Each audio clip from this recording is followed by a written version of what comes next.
Queridos hermanos, hoy vamos a hablar de la lengua. Para eso vamos a buscar Santiago, capítulo 3. Es un mensaje un poquito a continuación de lo que se habló el sábado pasado. Así lo entiendo, lo creo. Una continuidad. Y este es un capítulo realmente fácil de entender, pero difícil de practicar. Y vamos a ver la demostración de una fe viva, de una fe verdadera, al controlar lo que realmente nosotros decimos. Y un día los discípulos del Señor Jesús le dijeron a Jesús: aumentanos la fe. Y quizás hoy, todos los que estamos presentes, en algún momento le hemos dicho al Señor: Señor, aumentanos la fe. Entonces, para aumentar la fe, tendremos que entender este capítulo. Vamos a comenzar leyendo el versículo 1 y 2. Y dice así Santiago: Hermanos míos, no os hagáis maestros muchos de vosotros, sabiendo que recibiremos mayor condenación, porque todos ofendemos muchas veces. Si alguno no ofende en palabra, este es varón perfecto, capaz también de refrenar todo el cuerpo. Vemos, hermanos, que allí el apóstol Santiago está hablándole a los maestros y a las personas que querían hacerse maestros.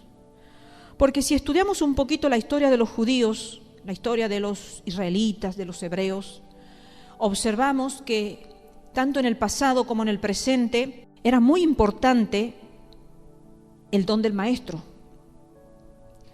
Podemos decir que es el don que prima en ellos, especialmente, digamos, los hombres, los rabinos, que empiezan desde muy pequeños, desde chiquititos, empiezan estudiando la Torá. Y los hijos de rabinos, los varoncitos, desde muy pequeños van con el padre, con el rabino, van a las sinagogas, a sus templos, para escuchar la Torá. Aunque no saben leer, son pequeños, pero van escuchándola, en repetición y repetición y repetición, porque ellos lo que hacen es repetir la Torá, repetir el Pentateuco, los 5 primeros libros. Entonces, cuando el niño judío, hijo de un rabino, ha cumplido los 5 años, tiene que saberse el Pentateuco de memoria.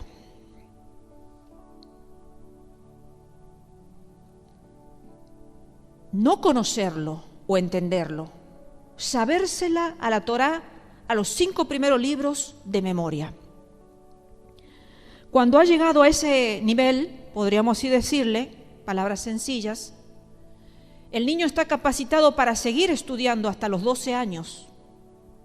Y cuando llega a los 12 años, ese niño, por repetición, tiene que sabérsela de memoria a toda la parte del Tanaj, o a toda la parte hasta Malaquías de los profetas. Entonces el niño que llega a alcanzar ese nivel, podríamos así decirle, ya está capacitado para ser un futuro rabino.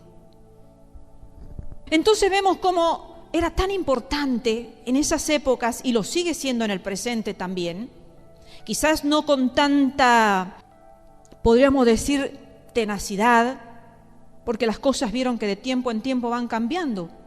En esos tiempos era muy riguroso el tema y entonces para ello era muy importante el don del maestro. Era muy importante, como dejando sin interés los demás dones, los demás ministerios. No tenían tanta importancia, como en el presente tampoco.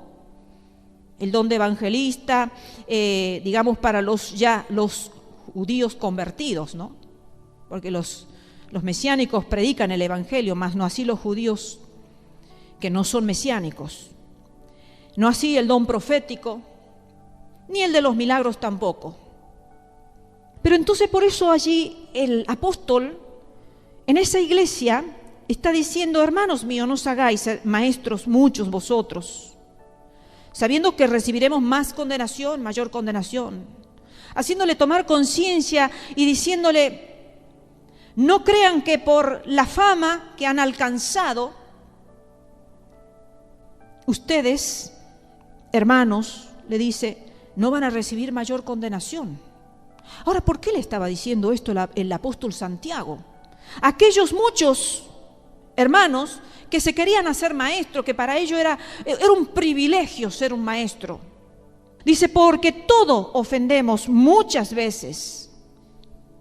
Si alguno no ofende en palabra, dice este varón perfecto, capaz también de refrenar todo el cuerpo.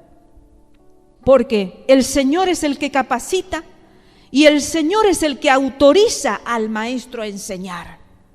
Entonces, eran como que muchos se autoproclamaban maestros por el orgullo de ser un rabino, por el orgullo de ser un maestro. Quizás ya hablando de maestro, era un orgullo, pero es el Señor. Quizás Santiago le estaba diciendo: hermanos, acuérdense ustedes que el que capacita y el que autoriza al maestro es el Señor. No somos nosotros los hombres los que nos capacitamos y los que nosotros nos autorizamos. Y le sigue diciendo: el que no ofende en palabras es varón perfecto. Pero recuerden, todos hemos ofendido en algún momento y muchas veces. El que no ofende realmente en palabras muestra una verdadera madurez espiritual. A veces me puse a pensar, pasamos toda una vida ofendiéndonos los unos a los otros, especialmente a los que amamos, a los que convivimos en el diario vivir, que somos con quien más relación tenemos en el día a día. A veces nos cuidamos quizás un poquito más de no ofender al extraño, al ajeno, al secular, al que está fuera, un poco más distante. Pero al que está en el diario vivir nuestro, al que compartimos la mesa, el pan de cada día, los momentos dulces de un día, a veces son los que más ofendemos con nuestras palabras. Por eso me gustaría ir a Jesús, allí en Lucas capítulo 12, versículo 47 al 48, y leer las palabras que el Señor le estaba diciendo. Aquel siervo que, conociendo la voluntad de su Señor, no se preparó ni hizo conforme a su voluntad, recibirá muchos azotes. Mas el que sin conocerla, o sea, la voluntad de su Señor, hizo cosas dignas de azotes, será azotado poco. Porque a todo aquel a quien se haya dado mucho, mucho se le demandará. Y al que mucho se le haya confiado, más se le pedirá. Aquel siervo que, conociendo la voluntad de su Señor, no se preparó. Y yo me pregunto, hermanos, ¿cómo nosotros como hijos de Dios actuamos cuando el Señor nos entrega un ministerio? Cuando el Señor nos entrega un don. Aquel siervo que no se preparó. ¿Cuántos maestros que no se preparan, que toman a la ligera este ministerio? Y le encanta decirse y autoproclamarse como que enseñan, pero no están preparándose. Este ministerio del maestro, hermanos queridos, es un ministerio de preparación. Es un ministerio de estar a los pies del Señor, pidiendo la guía, la enseñanza. Hay muchos tipos de maestros, pero no voy a hablar ahora de los distintos tipos de maestros. Está el maestro de por sí. Está el maestro profético. Está el maestro evangelista. Es ese maestro que le acompaña a la profecía, que enseña mediante la profecía y profetiza. Es el maestro evangelista que mientras ministra, mientras enseña, está evangelizando también. Pero muchos se largan a decir: yo me voy a poner a enseñar la palabra de Dios, cuando no ha sido capacitado, cuando no ha sido preparado. Dice: aquel siervo que, conociendo la voluntad de su Señor, no se preparó. No se preparó ni hizo conforme a su voluntad. Dice: recibirá muchos azotes. Y esto es para todos los ministerios: maestros, evangelistas, pastores, profetas, de los milagros. Para todo hay una preparación. No es porque yo voy a venir hoy a poner las manos para que se sanen los enfermos en una situación así, como sin preparación, sin haber orado, sin haber ayunado, sin haber leído la palabra que me abre, que me ministre, que me libere a mí primero. Pero aún más, el ministerio de enseñar la palabra de Dios recibirá muchos azotes. Mas el que, sin conocerla, a la voluntad de Dios, hizo cosas dignas realmente de azotes, será azotado poco, porque no se le ha encomendado, no se le ha hecho conocer la voluntad de Dios. Entonces recibirá poco azotes. No hizo la voluntad de Dios, pero no será azotado como el que conoce la voluntad de Dios. Al que mucho se le ha dado, mucho se le demandará, y al que mucho se le ha confiado, más se le pedirá. Pero estamos en este modernismo, en este tiempo, entramos y tenemos un sui generis en internet, de que podemos encontrar miles y miles de enseñanzas, de jóvenes, de niños, de un poco más jóvenes, de adultos, de todas las edades. Y no es porque Dios no vaya a usar a uno o al otro, porque a Dios le place a veces hasta a un niño a usarlo, más en este tiempo donde la unción de Dios va a caer sobre los niños y sobre los jóvenes, adolescentes y de todas las edades. Mas no es una competición, no es por fama, no es por dinero. El enseñar la palabra de Dios después va a requerir azotes al que no ha hecho la voluntad del Padre. ¿Cómo saber cuál es la voluntad del Padre? Hay que prepararse, hay que entrar en comunión, hay que leer la Biblia, hay que ver qué es lo que el Padre quiere que se enseñe, qué es lo que el Padre quiere que se diga. Allí en el versículo 2, Santiago le habla a los maestros. Parece que había muchos, que era como una competición de maestros. Y a los demás cristianos también. Esto es muy importante para los maestros, que tienen mayor oportunidad para pecar con la lengua. ¿Cómo se peca, hermanos? Cuántas enseñanzas, cuánta confusión hoy por hoy, por tantos maestros que pecan con su boca de diferentes formas.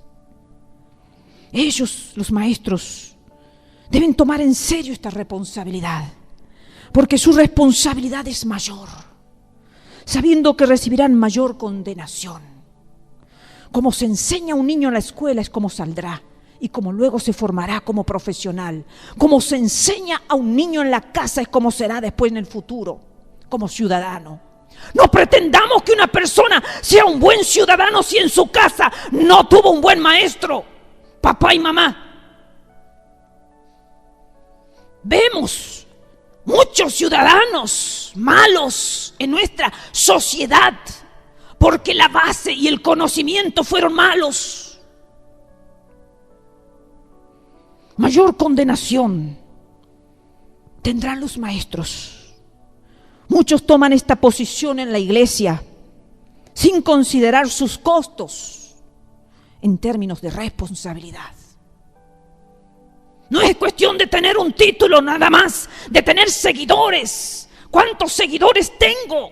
¿Qué título tengo? ¿En qué facultad, universidad he estudiado? Sino qué responsabilidad tengo ante Dios. Hoy hablaba con Dios y Dios me dijo: Nancy, tu escenario voy a ser yo. No prediques a las almas pensando en qué van a decir, esto es para mí o no esto es para mí, porque vas a callar tu boca. Y el maestro tiene que enseñar. Entonces cuando prediques, me decía el Señor, mírame a mí. Porque daremos cuenta ante Él. Cuando estemos en la eternidad, ni siquiera ustedes van a estar al lado mío. En la eternidad, lo que se me ha entregado, lo voy a tener que poner a los pies de mi Señor. Por eso Jesús lo advirtió en Lucas 12:48. Al que mucho se le ha dado, mucho se le va a demandar. Y al que mucho se le haya confiado, más se le pedirá. Y lo que Jesús y Santiago nos enseñan es lo siguiente. Ser maestro en la iglesia es más que un don natural o espiritual, ya que conlleva una dimensión adicional, que es tener un carácter apropiado, dominio propio. El que nunca ofende, este es varón perfecto, capaz también de refrenar todo el cuerpo, dominio propio. Y conlleva una vida correcta. ¿Cómo pretendemos ser maestros si nosotros no somos ejemplo? ¿Qué va a aprender la gente que quiere aprender si su maestro no tiene un perfil de vida correcto? Por eso antes, cuando estamos frente a un maestro de la palabra, indaguemos de su vida. Porque su vida es el respaldo de la enseñanza. No es la teoría que muchos la pueden aprender. Es la vida más la que enseña que los dichos de la boca. El trabajo del maestro, este trabajo, se volvió muy popular en la iglesia, aquí estamos hablando, y por eso Santiago advierte sobre sus serias responsabilidades al influenciar sobre los demás. Sus serias responsabilidades al influenciar sobre los demás cristianos. Algunos se hacen maestros sin ser llamados y por eso confunden a muchos, engañándolos con sus falsas doctrinas, con sus falsas enseñanzas. Ellos son los falsos maestros que el Señor dijo que nos teníamos que cuidar de ellos. No caer en sus redes, no ser enlazados como paloma incauta. Y la palomita incauta, ¿vieron? Podemos pasar cerquita de ella y no se mueve, porque es confiada la paloma. Pero ahí en el versículo 12, eso lo más hermoso es que Santiago se incluyó él como ofensor en algún momento. Que a veces se parece que por el hecho de tener el don de la maestría no se ofende nunca, pero sin embargo allí dice Santiago, porque todos ofendemos muchas veces. No dijo porque todos ustedes ofenden alguna vez, todos ofendemos. Por eso no tiene que ser excusa a una ofensa, sino una razón para mejorar nuestra posición como maestro, pero con menos ofensas. Si todos hemos ofendido en algún momento, si todos somos conscientes que en algún momento vamos a ofender, entonces mejoro mi posición, mi responsabilidad como maestro con menos ofensas. Mateo 12, 34 al 37 dice, allí Jesucristo, expresando duras palabras, tenía autoridad para decir, generación de víboras, ¿cómo podéis hablar lo bueno siendo malos? Porque de la abundancia del corazón habla la boca. El hombre bueno del buen tesoro del corazón saca buenas cosas. Y el hombre malo del mal tesoro saca malas cosas. Mas yo digo que de toda palabra ociosa que hablen los hombres, de ella darán cuenta en el día del juicio. Porque por tus palabras serás justificado y por tus palabras serás condenado.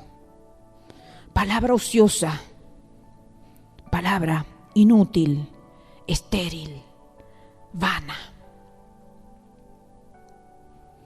Cuando largamos una palabra estéril, que no va germinando, que no va fructificando, que no va haciendo dar frutos en las personas que escuchan, ¿qué sentido tiene enseñar? ¿Qué sentido tiene ser maestro?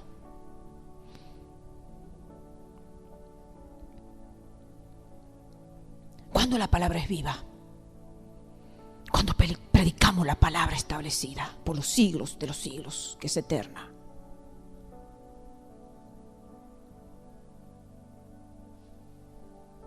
Dice que del corazón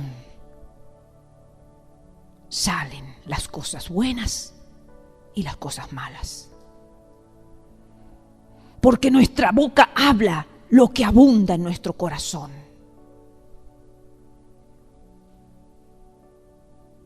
Y que con esas palabras que salen de nuestras bocas vamos a ser justificados o vamos a ser condenados.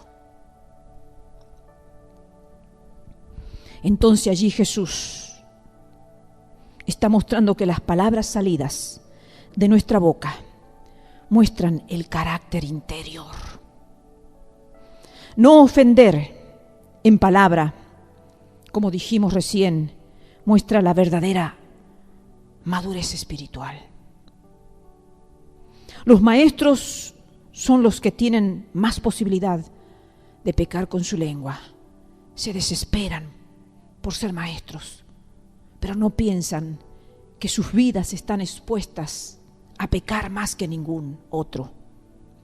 Y muchas veces se ofende con la jactancia, con la exageración, con las críticas, con los chismes, con las calumnias, con la crueldad. Hablar sin importarle que al otro le estoy dañando con mis palabras. Con el doble ánimo, hoy digo una cosa, mañana digo otra. Hoy enseño una cosa, mañana enseño otra. Y me da igual a quién estoy dañando, a quién estoy hiriendo. Por conveniencia, hoy me conviene enseñar esto, pero mi auditorio es otro y lo cambio. Cambio la enseñanza. El enojo. Se ofende con el enojo.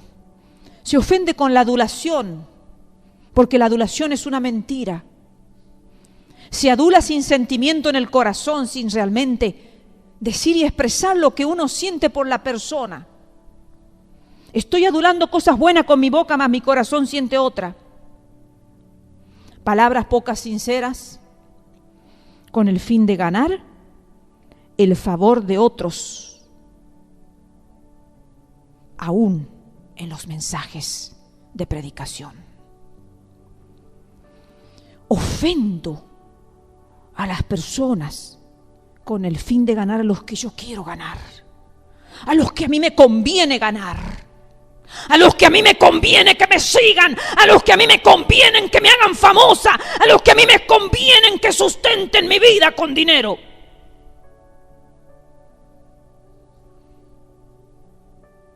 Ofendo a los buenos, a los sinceros, para levantar y para quedar bien y para ser seguidores de aquellos que me convienen. Más cuando el Señor te está diciendo, mira que tu auditorio voy a ser yo. Continuemos con el versículo 3 al 6. He aquí nosotros ponemos freno en la boca de los caballos para que nos obedezcan y dirigimos así todo su cuerpo. Mirad también las naves, aunque tan grandes y llevadas de impetuosos vientos, son gobernadas con un pequeño, muy pequeño timón, por donde el que las gobierna quiere. Así también la lengua es un miembro pequeño, pero se jacta de grandes cosas. He aquí cuán grande bosque enciende un pequeño fuego. Y la lengua es un fuego, un mundo de maldad. La lengua está puesta entre nuestros miembros y contamina todo el cuerpo e inflama la rueda de la creación y ella misma es inflamada por el infierno. El poder de la lengua, hermanos, se asemeja, se compara como un caballo fuerte. Puede ser frenado y controlado con solo un pequeño freno en la boca. Luego con un gran barco que puede girar gracias a un pequeño timón. El freno y el timón, expresados en el versículo 4, son pequeños, pero muy importantes. Si estos no son controlados, tanto el caballo como el barco quedan fuera de control. Versículo 5 también habla de algo tan pequeño como la lengua. Puede tener un tremendo poder, ya sea para el bien como para el mal. Y aquí dice, así también la lengua es un miembro pequeño, pero se jacta de grandes cosas. La jactancia, hermanos, qué peligrosa que es. Qué peligrosa que es. Qué difícil que es arrancarla de nuestra vida a la jactancia. Qué difícil que es sacar la jactancia. Nos jactamos de tantos logros en la vida. Nos jactamos de ser buenos alumnos. Nos jactamos muchos de ser buenos padres, buenos ministros, buenos vecinos, buenos empleados, buenos jefes, dirigentes, buenos alumnos, etcétera, etcétera.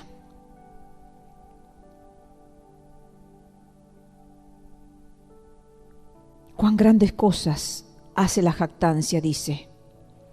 He aquí cuán grande bosque enciende un pequeño fuego. Un pequeño fuego. ¿Ustedes vieron los grandes incendios, cómo se han originado? Un fosforito que ha caído en un bosque. Una colilla de cigarrillo. Así, pequeñitas cosas. Y empieza con un yuyito seco. Y después vemos terribles incendios. Nunca un incendio se va a provocar con algo grande, siempre empieza de pequeño. Y empieza a expandirse, y a expandirse, y a expandirse, hasta que después se inflama y se enciende.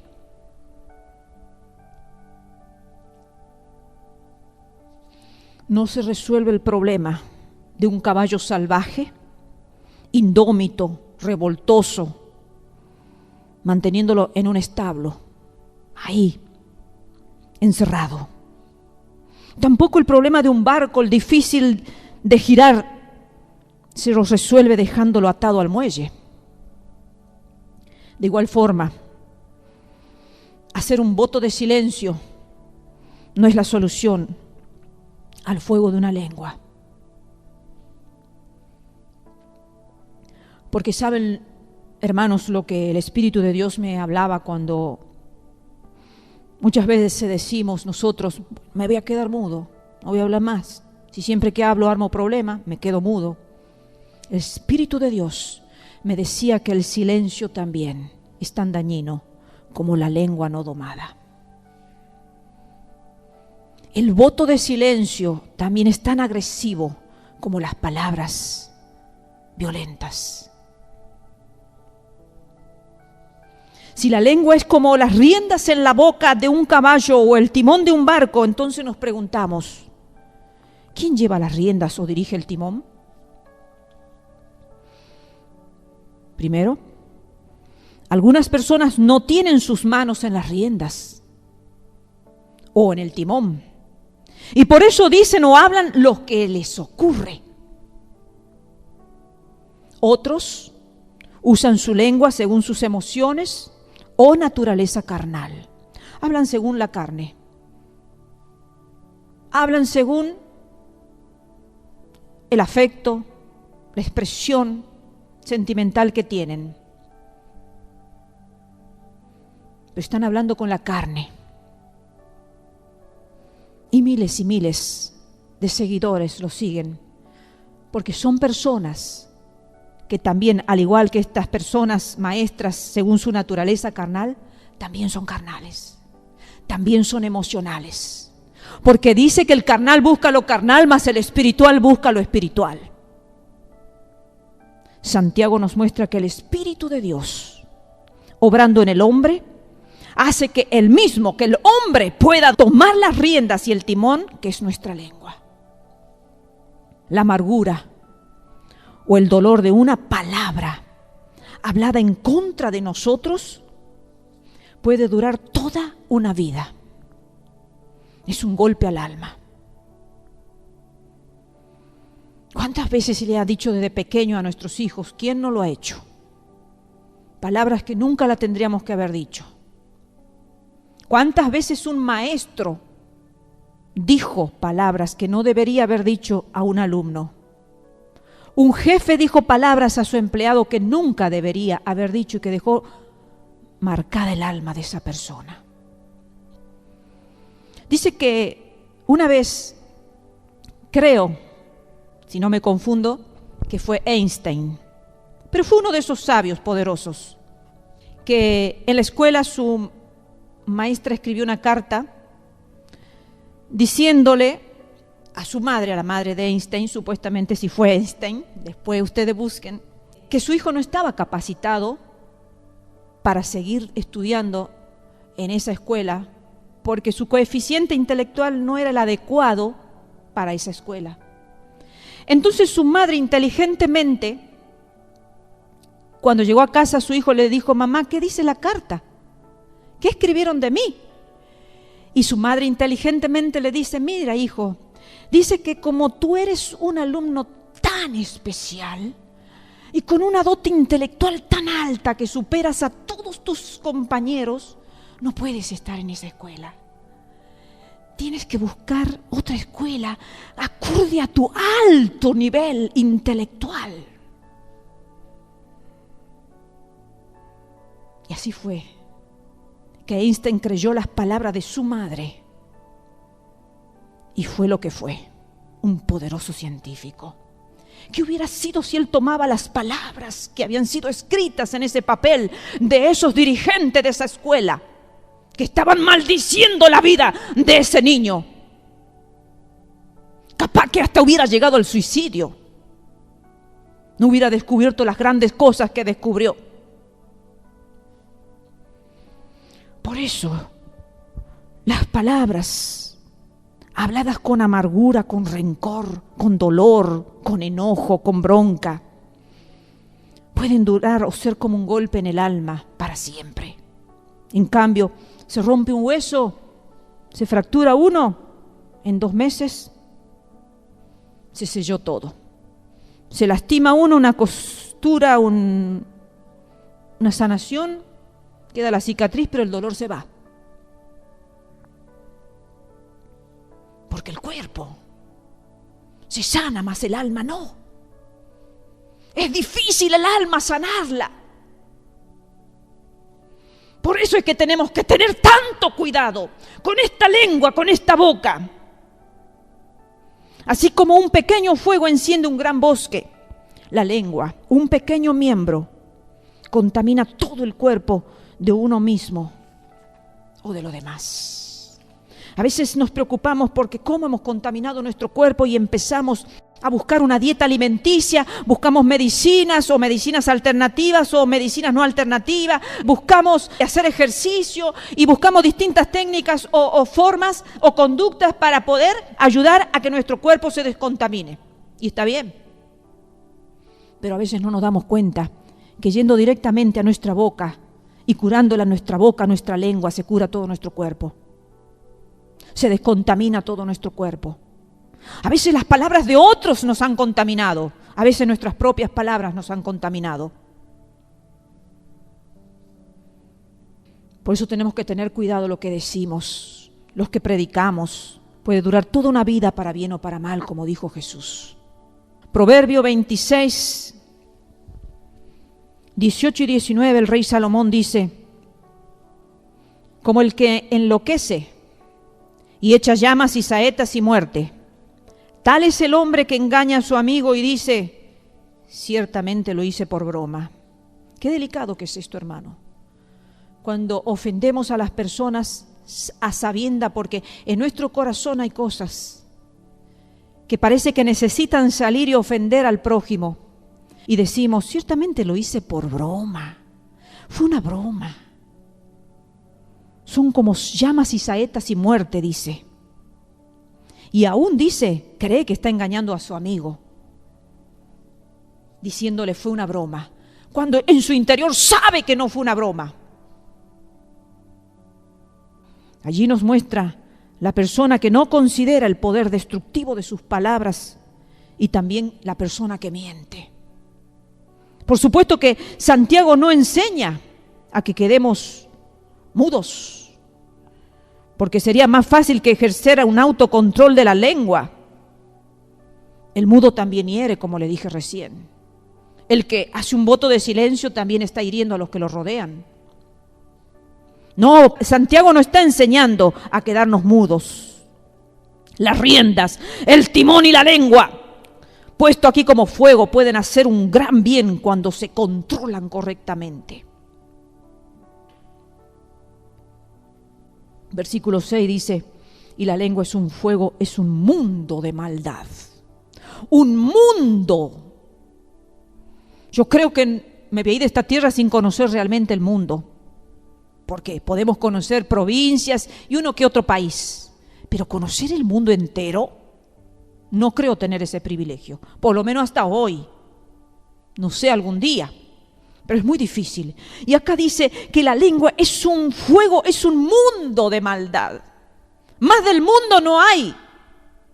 ¿Cómo abarca la maldad en la lengua? La lengua está puesta entre nuestros miembros, dice, y contamina todo el cuerpo. E inflama la rueda de la creación de Dios. Y ella misma es inflamada por el infierno. O sea que la lengua nos contamina a nosotros y a la creación, a la rueda de la creación, a todo lo que Dios ha creado.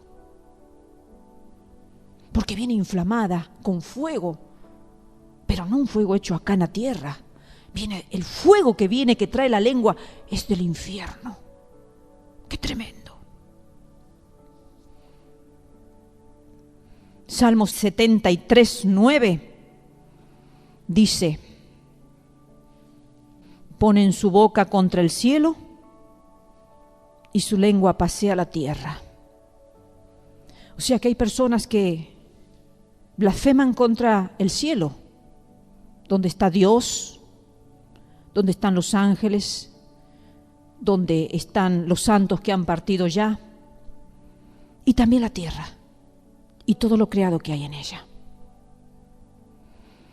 Pero también el salmista dice en el Salmo 52, versículo 2 al 4,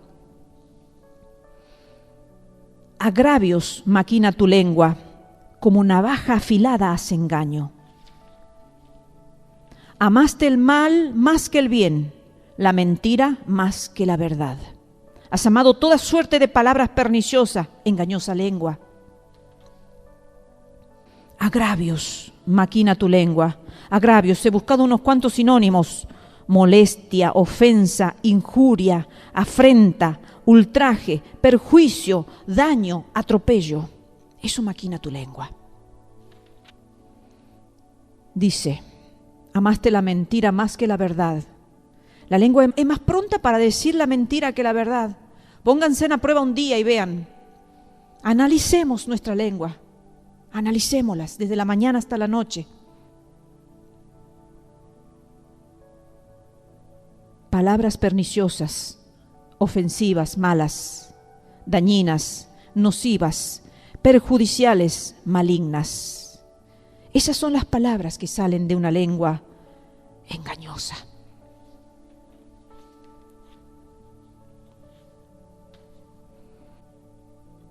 Y luego vemos que en el Salmo 42, 9 al 10, dice el salmista David, diré a Dios, roca mía, ¿por qué te has olvidado de mí?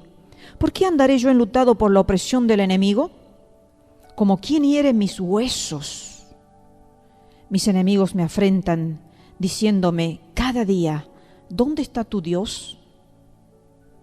La lengua de esas personas, de esos enemigos que vienen a nuestra vida y que nos lastiman tanto con su lengua que el dolor llega hasta nuestros huesos y nuestros huesos se enferman.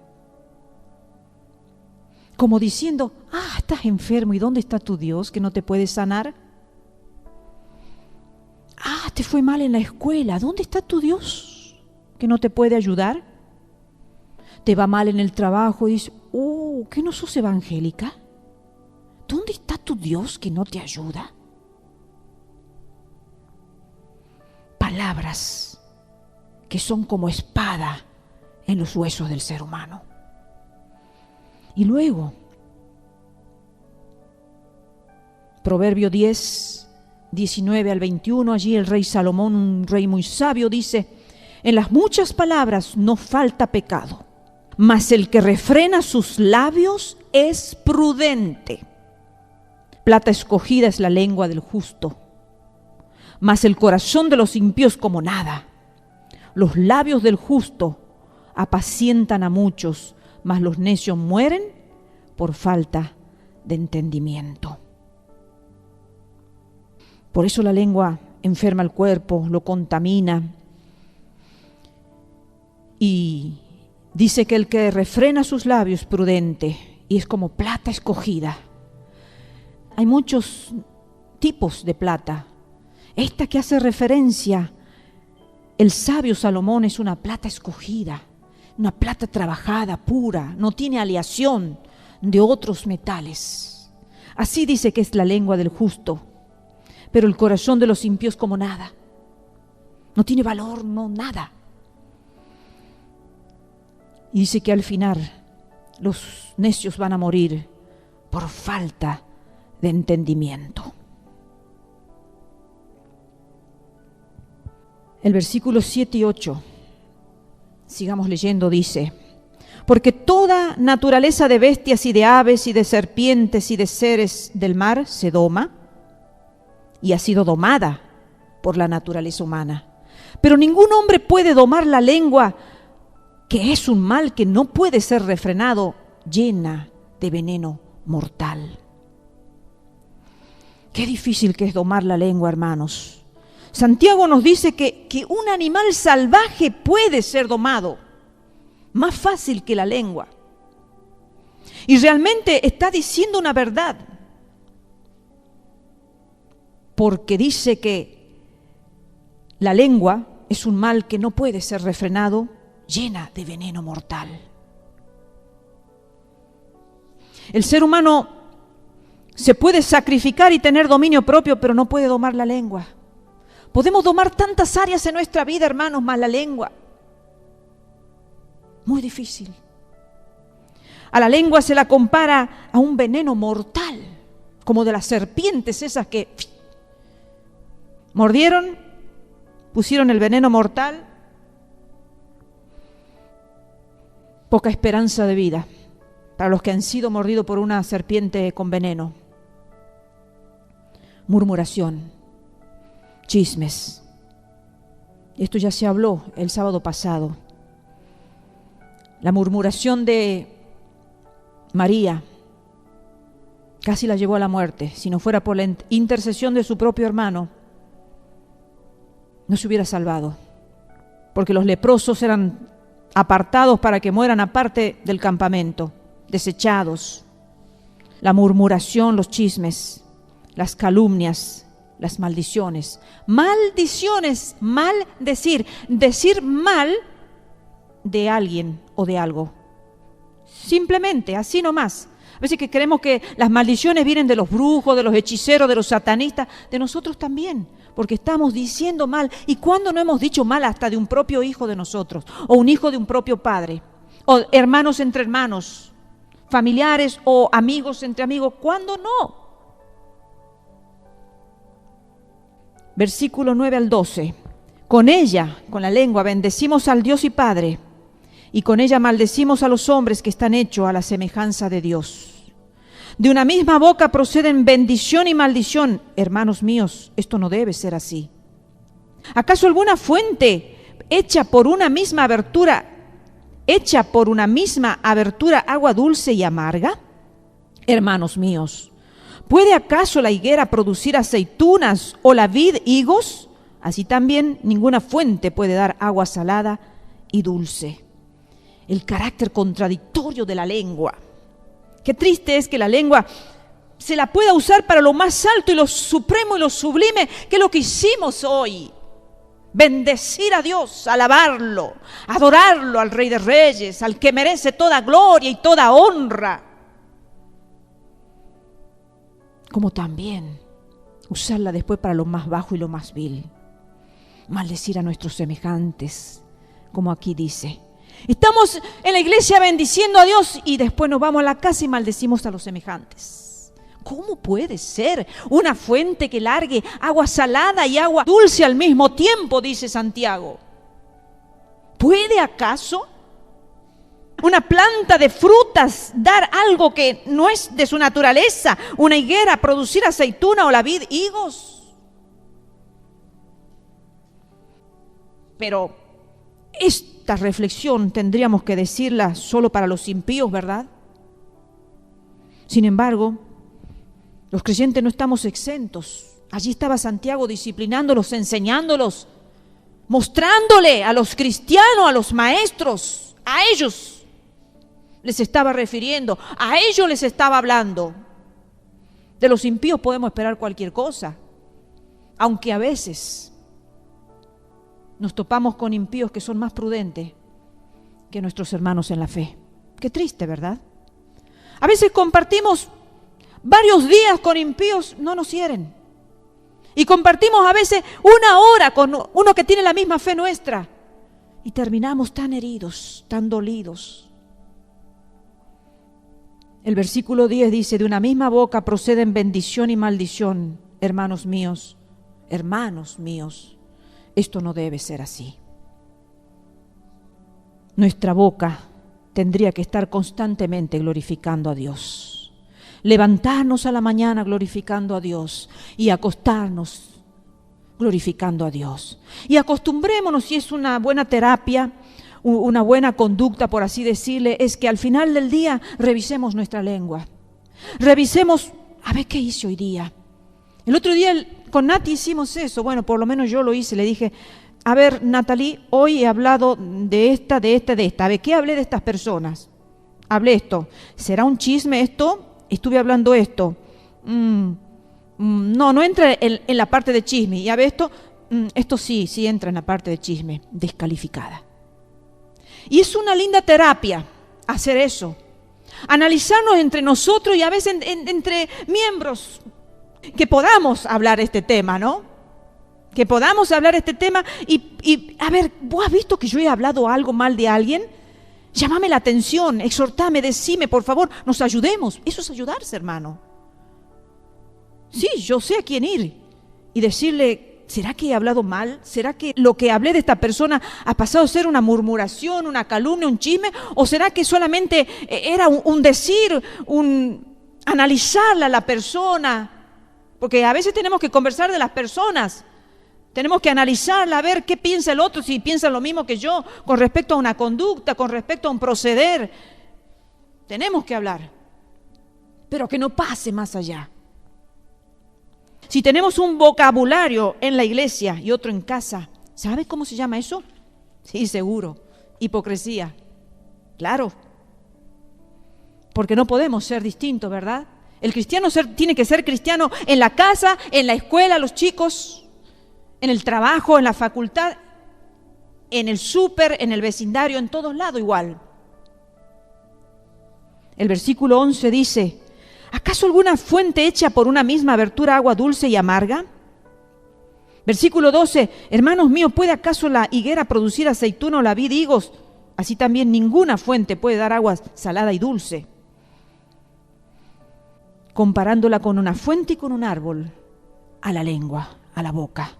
Jesús, hermanos, nos enseñó en Mateo 12, 34 y 37, que lo hemos leído al principio, que lo que sale de nuestra boca revela lo que hay en nuestro interior, lo que hay en nuestro corazón. Y el versículo 13 habla de la sabiduría que nos enseña cómo hacer buenas obras.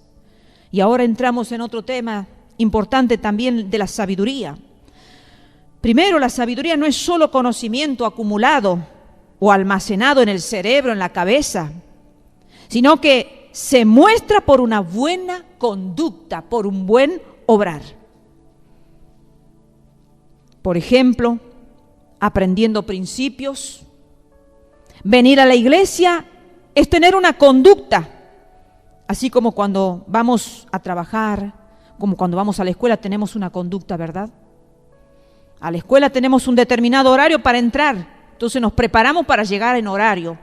Al trabajo lo mismo, tenemos un determinado horario para ingresar y sabemos que no podemos faltar mucho porque vamos a perder, o no faltar nada porque presentimos recompensas monetarias que nos conviene a nuestro bolsillo. Y nos conviene ser buenos alumnos y nos conviene ser buenos empleados o jefes para tener la recompensa al final del camino, al final del mes, al final del año. Asimismo en la iglesia. Principios, conducta, tener sabiduría no solamente de conocimiento, sino para poder obrar, para poder actuar, para poder recibir la retribución de lo que es venir a la iglesia, de lo que es venir, tener una conducta de iglesia, y eso no es religiosidad. Eso es una conducta que a Dios le agrada, porque venimos a la casa de Dios, porque la fraternidad es hermosa. La comunión es hermosa, porque nos necesitamos, hermanos. Yo estoy esperando el día sábado para verlos. Porque yo necesito estar con mi familia espiritual. Es con la que voy a pasar la eternidad en el cielo. Entonces, la sabiduría tiene que formar una conducta que nos haga obrar. Y el sabio actúa con mansedumbre. Versículo 13. ¿Quién es sabio y entendido entre vosotros? Muestre por la buena conducta sus obras en sabia mansedumbre. El sabio es una persona mansa. Por eso el Señor Jesucristo dijo: aprended de mí que soy manso y humilde. Aprended de mí, dijo el Señor.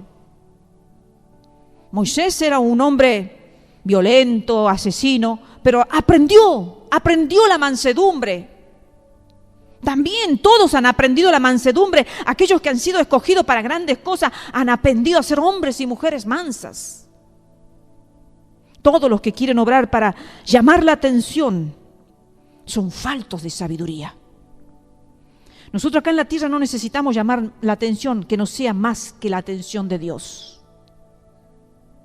Nos importa que nos miren, que nos aplaudan, que nos reconozcan, que nos tengan en cuenta todos, en la familia, papá y mamá, que nos tengan en cuenta, en el barrio que nos tengan en cuenta, en la escuela que nos tengan en cuenta. Nos gusta que nos tengan en cuenta, pero nos tiene que importar llamar la atención de nuestro Señor. Que nuestro Señor esté agradado con nosotros, que sepamos que nuestra conducta, que nuestro obrar, que nuestra sabiduría, que todo lo que hacemos acá, sea de obra y de hecho, sean para la gloria de Dios. Versículo 14 al 16. Pero si tenéis celos amargos y contención en vuestro corazón, no os jactéis, ni mintáis contra la verdad. Porque esta sabiduría no es la que desciende de lo alto, sino terrenal, animal, diabólica. Porque donde hay celos y contención, allí hay perturbación y toda obra perversa. Los celos amargos y la contención son lo opuesto a la mansedumbre. Una persona que tiene celos amargos, que por todo cela, que por todo tiene desconfianza, es una persona que no tiene mansedumbre, porque la mansedumbre está de la mano de la confianza. Está opuesto a la mansedumbre sabia que expresa el versículo 13. Los celos amargos y la contención. El versículo 15 habla de los celos esa sabiduría con celos y contención no es de lo alto, sino terrenal, animal, diabólica. Esa sabiduría es una sabiduría, pero es mala, viene del infierno y está en la tierra, se mueve en la tierra. Esa sabiduría es mundana. Está en el mundo, es terrenal, es carnal, no es celestial ni lejos de ser espiritual. Y el versículo 16 dice, porque donde hay celos y contención, allí hay perturbación y toda obra perversa. Entonces, ¿cuál es el contenido de la sabiduría terrenal? Perturbación y toda obra perversa. Perturbación y toda obra perversa. Esas personas que tienen esa sabiduría terrenal, perturban y obran perversamente. Nos perturban. Su sabiduría no nos llega, nos perturba. Y el versículo 17, cuando habla de la otra sabiduría que es de lo alto, dice, es primeramente pura, después pacífica, amable, benigna, llena de misericordia y de buenos frutos, sin incertidumbre ni hipocresía. Entonces, ¿cuál es el contenido de la sabiduría celestial? Pura, pacífica, amable, benigna, llena de misericordia, de buenos frutos, cierta, sin incertidumbre, que no nos dejan así, que no sabemos ni lo que quieren decirnos. Son cierta, verdadera, o sea, sin hipocresía. Entonces, lo terrenal es todo lo contrario a lo celestial. Hay muchos que buscan la sabiduría terrenal, pero esa es contraria a lo celestial. La sabiduría celestial es la del entendimiento. Como dice el versículo 13, dice, ¿quién es sabio y entendido entre vosotros? Sabio y entendido. Entiende las cosas, entiende la voluntad de Dios, entiende el obrar de Dios, entiende la corrección de Dios. Y el versículo 18 y final dice, y el fruto de justicia se siembra en paz para aquellos que hacen la paz. Este fruto es como una semilla, el cual llevará fruto a aquellos que hacen la paz. El fruto de esta semilla, de esta sabiduría, es la paz, hermanos. Hebreo 12:14 dice, seguid la paz con todos y la santidad, sin la cual nadie verá al Señor. Un requisito para tener esa sabiduría es que va a producir un fruto de paz, y esa nos va a permitir verlo a nuestro Dios. Y recordemos lo que dice Mateo 12:37, dice, porque por tus palabras serás justificado y por tus palabras serás condenado. Que el Señor nos ayude, querido hermano, para que tengamos la sabiduría celestial y no la terrenal. He visto muchos sabios que se han quitado la vida. He podido conocer la vida y he podido hasta disfrutar de sus conocimientos. Y después nos enteramos que se quitaron la vida. Porque son sabios para lo terrenal, pero no son sabios para lo celestial, para el alma, que va a tener una eternidad por siempre y para siempre. Por eso busquemos ser sabios, sí, en la tierra, busquemos lo mejor, nos preparemos, ustedes chicos, jóvenes que están creciendo, que están aprendiendo, para ser de buena conducta, pero que esa conducta lleve a agradar la voluntad de Dios. Que su primer escenario sea agradar a Dios, no a los hombres, no a los compañeros, no a este ni a aquello, sino que el escenario, que la meta nuestra sea agradar a nuestro Dios. Porque Él es el que nos va a dar la recompensa a nuestros esfuerzos, a nuestra saber domarla a la lengua, saber dominarla, ponerle rienda como al caballo, ponerle freno, ponerle el timón como al barco, ponerle y ejercitarnos todos los días, ayudándonos los unos a los otros, porque por eso nos necesitamos. Ayudarnos los unos a los otros para corregirnos sabiamente. Y si somos maestros, enseñar de tal forma que esa enseñanza vaya acompañada de la sabiduría celestial que quede sembrada en el corazón de ustedes para justicia de sus almas. Que Dios los bendiga, queridos hermanos.